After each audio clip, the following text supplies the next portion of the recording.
What is going on, fight fans? So my favorite fighter is fighting tomorrow, and I always have to do one of these for him. For Shakur, I always do a prediction video. I have to. So without any further ado, let's jump right into it. Okay, so Shakur is fighting Robson Fonseca. By the way, this is a stack card when it comes to up and coming stars. With Shakur, he should technically be a prospect and up and comer, but he moves so fast and so efficiently, he's no longer technically a prospect or an up and comer because he's won world titles already at an incredibly young age and very fast in his career in terms of how many wins he had under his belt before he won his first world title. He's won a vacant world title, and now with the Valdez win, and actually no, before the Valdez win when he fought Jamel Herring, he won a lineal belt. So he beat the man who beat the man, as Jamel Herring beat, I forget his name. His name always escapes me. Carl Frampton. He beat Carl Frampton and was able to, and then Shakur beat Jamel Herring. So we got that already. So he's already not really a prospect, but he's still young. So somehow, you know, so I'm gonna say rising stars, because even though we got Shakur fighting on the undercard, we have Keyshawn Davis fighting. So that's two American silver medalists on one card. When is the last time we saw something like this? It's been a while. It's been a while, right? I'm sure maybe Keyshawn has fought on an undercard with Shakur Stevenson, but not with this much precedence, right? Not with this much promotion behind it and fanfare. And then we also have Carrington, the up-and-coming prospect from Brownsville, Brooklyn, who also will be showcasing his talents on the undercard. So this is a good undercard of up-and-coming stars, right? But with that being said, there is a elephant in the room, and that elephant in the room is that Shakur Stevenson did not make weight for 130 pounds for the junior lightweight division to fight Robson Fonseca.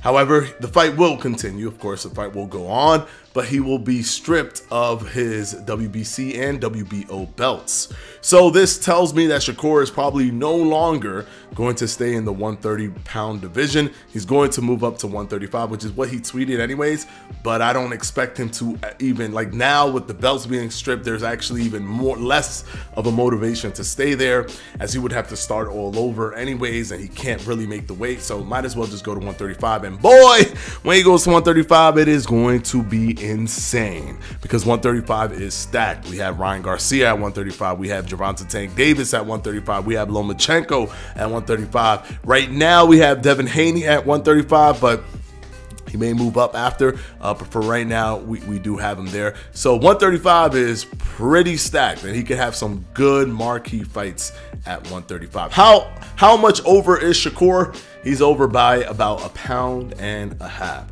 Now, there's going to be people out there that, is it unprofessional? 100%. It is 100% unprofessional for a boxer to not make weight. Did he outgrow his weight? Yes, he can no longer make the weight, which is why he's going to move on to 135. But that is still no excuse for not being professional and not knowing that you weren't going to make the weight. Why get on the scale and act as if you didn't know that you were 1.6 pounds above the weight limit? So is it unprofessional? 100%, it's unprofessional. But people take things to the extreme. There are going to be some corny dudes out there that will say, oh, well, of course he beat Robson Fonseca. He outweighed him. Yeah, by 1.6 pounds. That's nothing. That's a feather. That's a feather in your pocket. That's not going to do anything. Like, Mayweather was outweighed by Canelo Alvarez by almost 16 pounds on the day of the fight, and Mayweather schooled him. So 1.6 pounds is not going to make or break what that fight would have been, right? The fight is going to be what it's going to be regardless of the 1.6 pounds. Is it unprofessional? Yes. Should he have made weight? Absolutely.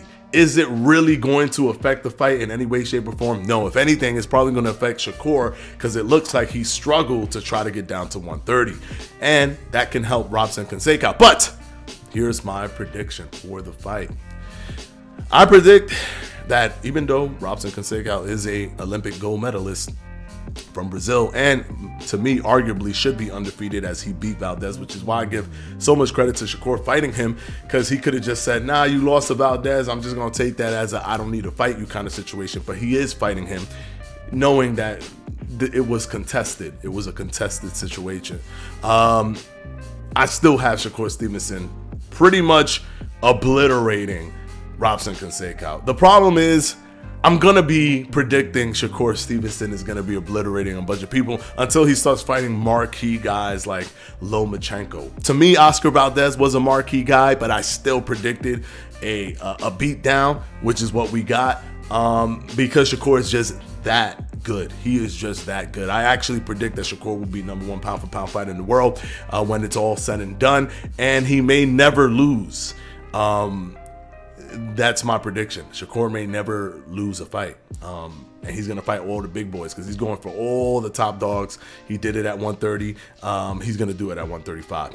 All right. So Shakur is going to beat Robson Fonseca. I have Keyshawn Davis also winning. I want to see Carrington, a little bit more of Carrington before I can make judgment there. I'm sure he's probably going to have a good performance, but I still want to see more of him. Keyshawn Davis, he's another beast that's coming up. Shakur Stevenson, he's to me the best. He's the best in the world in terms of the technical abilities that he has. Of course, he has to prove some things like everyone does, but in terms of his ceiling, he has the highest ceiling to me than any fighter in boxing right now. So that's my prediction. What do you guys think is going to happen? What do you guys think about Shakur Stevenson not making weight, missing the scale by missing the weight by 1.6 pounds, which is a significant amount in my opinion to miss weight, but not a significant amount to affect the fight. He's no longer going to have his WBO or WBC strap, which is kind of sucks. You work so hard to get it, but he still has the fact that he got them. That's still, that's still a thing. If Robson Fonseca wins, he can win the belts, but Shakur can no longer retain the belts. I'm excited, actually. I like this because it confirms that his next fight is going to be at 135. And let's just start going there. Let's just start getting to 135 already. All right, guys. Until the next one, peace out.